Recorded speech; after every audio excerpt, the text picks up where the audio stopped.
Abooluganda mukama waffe Yesu yeebazibwe, mbalamusiza nnyo mu linnya lya mukama waffe era neebaza Katonda atuwadde omukisa ate olwaleero okulabaganako n'okusisinkanako ate n'okugabana ku kigambo kya Katonda.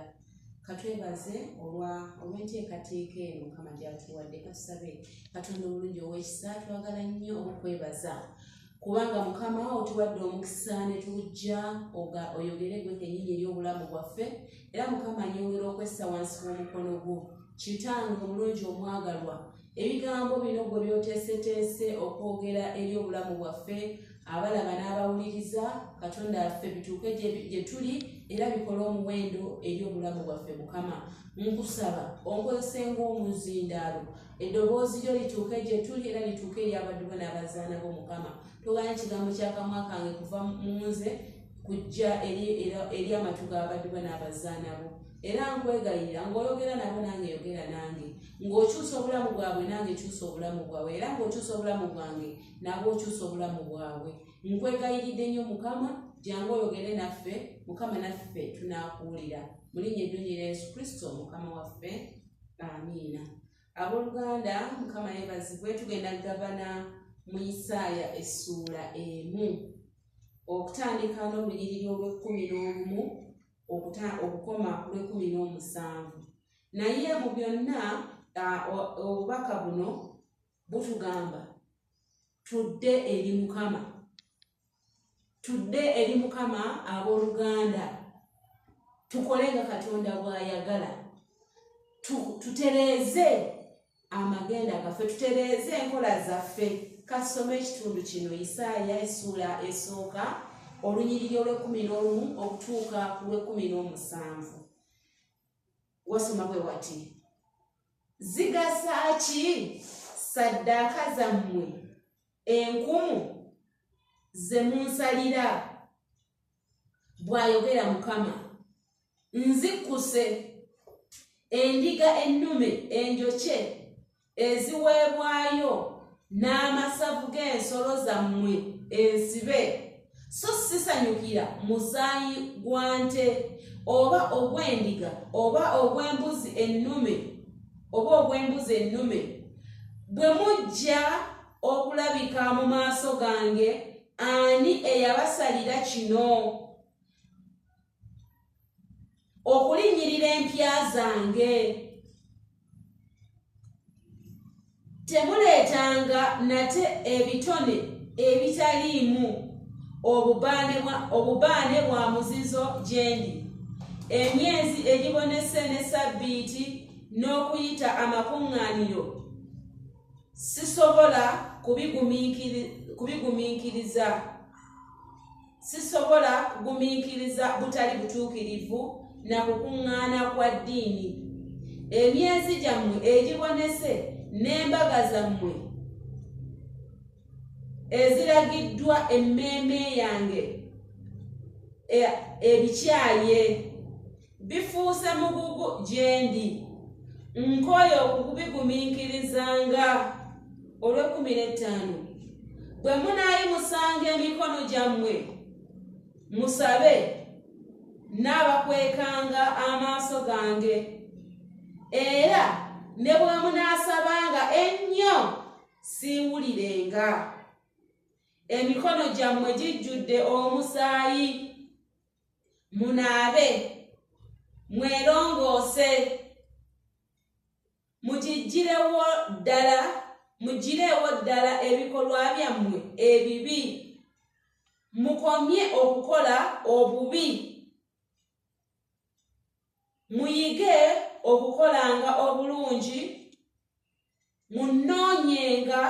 munoonyenga amazima, muddukirirenga abajoogebwa, mulwanirirenga abatalina kitaawe, mwolerezenga namwandu. Mukama yeebazibwe. Ebigambo bino tudde eri Mukama.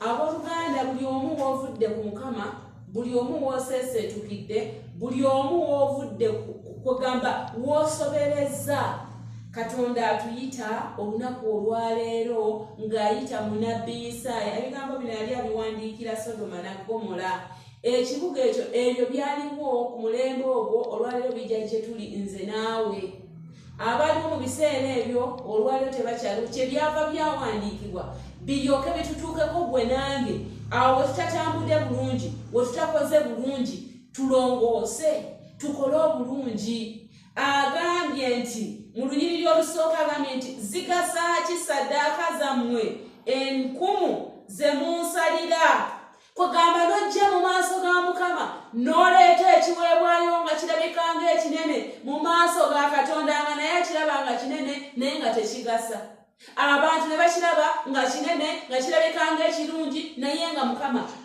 takisanyukira agamba nti kigasa ki zigasa ki saddaaka zammwe enkumu ze muntonera owooluganda bw'obanga olina wotatambudde bulungi ne bw'oleeta mu maaso ga Mukama ebifaanana bitya agambye ku mulundi guno waliwo oluyimba lwe tulina mu kkanisa lyaffe lugamba nti abisiima Katonda naye tebiyinza kutugyako musango gwaffe naye ku mulundi guno n'olwo oluyimba taluyimbye Mukama agambye mbikyaye mbikooye n'okubisiima takyabisiima Mukama yeebazibwe agambye zigasa ki saddaaka zammwe enkumu ze munsalira bw'ayogera Mukama agambye nzikuse endiga ennume enjokye eziweebwayo n'amasavu n'ensolo zammwe ensibe so sisanyukiranga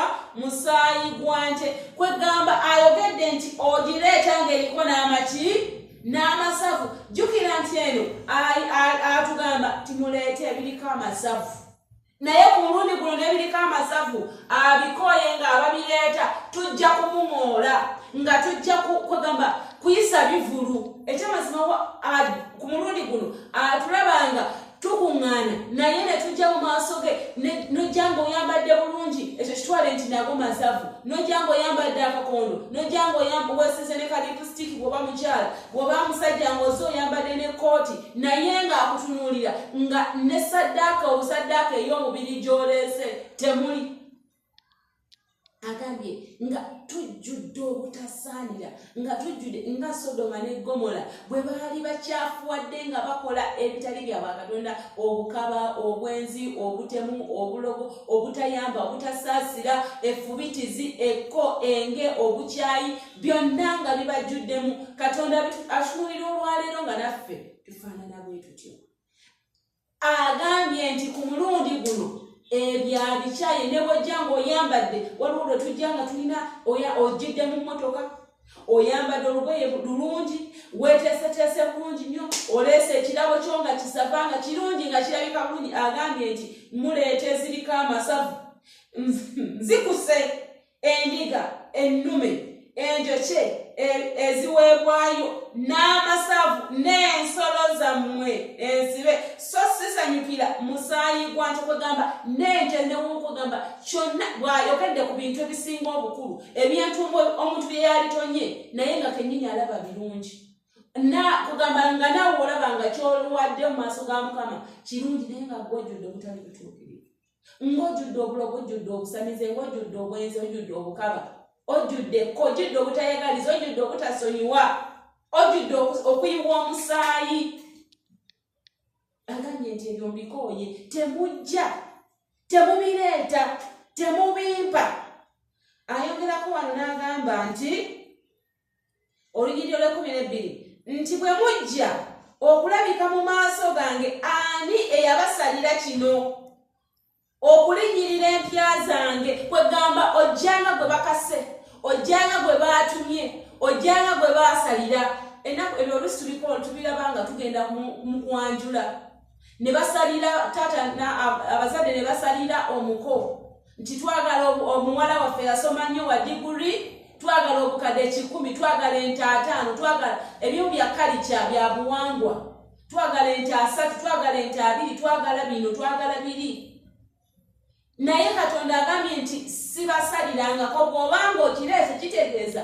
okireeta okijja ku ntobo ya mutima gwo naye n'okireeta wenna nga tosoose kwerongoosa n'okireeta nga tolina yadde obwa Katonda obukulimu kwegamba abooluganda Katonda kyatwetaaza si bye tuleese mu maaso ge. Ebigambo bino byatuwadde olwaleero yakwerongoosa, byakweza bujja, byakwetukuza, byakulowooza wo wesitambudde bulungi, wo wesikoze bulungi, gwe kennyini n'olyoka oddayo. Mu Luzungu waliwo ekigambo you cannot beat yourself, ne weddaabulula ne weeyozaako. Bwe bubanga obadde lugambo n'olwenenya n'olwejjamu. Waliwo abantu ennaku ze waliwo ekigambo kyeboogera enjogera ennaku zino nti wegamba ng'oli bw'aba alina ekirungi ky'alina gwe n'omera akasajja ku mutima. Kwegamba nga ojjudde oli yafuna emmotoka n'omera akasajja ku mutima, oli n'azimba ennyumba n'ofuna akasajja akala ku mutima, oli n'aweerera omwana we. Kati ennaku zino bwe waliwo amatendekero agawaggulu agatikkiza, oli n'atikkiza omwana we n'omera akasajja akala. Kwegamba ng'omutima gwo gwonna gujjudde obutayagaliza, gujjudde obukyayi n'ettima n'enge. Mukama yeebaze. Abooluganda weerongoose, twerongoose. Enjogera gye muli naye nange mpulira nga Katonda ayogera nange. Olw'ekumi agamba nti temuleetanga nate ebitone ebitaliimu obubaane bwa muzizo gye ndi. Emyezi egibonese ne Ssabbiiti eyo n'okuyita amakuŋŋaaniro sisobola kugumiikiriza butali butuukirivu na kuŋŋaana kwa ddiini. Kwegamba okukuŋŋaana okw'oluwalo Mukama takwagala. Mukama yeebazibwe. Tayagala kukuŋŋaana kwa ddiini, tayagala kukuŋŋaana kwa luwalo. Katukozese ekigambo eky'oluwalo. Omanyi abamu bagamba nze nazaalibwa ne Mukristaayo, yajjange Mukristaayo, n'olwekyo ngenda mu kkanisa yaffe kubanga ya Kikristaayo. Mukama yeebazibwe. Era nze ndi Mukatuliki, ndi Mwangirikaani, ndi Musiraamu, jjajjange, sengange, ndi n'ettaka ffe Abangirikaani, ffe Abakristaayo, ffe twazimba n'ekkanisa, ffe twasima omusingi. Simanyi n'ebifaanana bwe bityo. Ng'ojja mu kkanisa si lwa bwa Katonda naye ku lwaki? Ku lwa ddiini, ku lwa ebyo ebitalina bya bwa Katonda. Nga temuli yadde empeke ey'obwa Katonda. Mukama yeebazibwe. Olunyiriri olw'15 agambye nti bwe munaayimusanga emikono gyammwe musabe, n'abakwekanga amaaso gange, era bwe munaasabanga ennyo siibawulirenga. Mukama mu nnyimba abooluganda. Ate ekyawandiikibwa kino kyekyawandiikibwa ky'olunaku olwaleero okusinziira ku nteekateeka y'ekkanisa. Kyekyolwaleero olw'Emmande nga 15 ogw'omusanvu. Ekitegeeza nti tuli ku track, tuli ku mulamwa ogw'obwa Katonda. Ekyo kyennyini Katonda kyatuyitidde ng'ekkanisa mu bugimanyi yateekateeka bulungi. Buli lunaku luliko ebyawandiikibwa byalwo. Agambye nti bwe munaawanikanga emikono gyammwe obusaba, n'abakwekanga amaaso gange, era bwe munaasabanga ennyo siiwulirenga. Emikono gyammwe gijjudde omusaayi. Munaabe, mwerongoose, mugireewo ddala ebikolwa byammwe ebibi.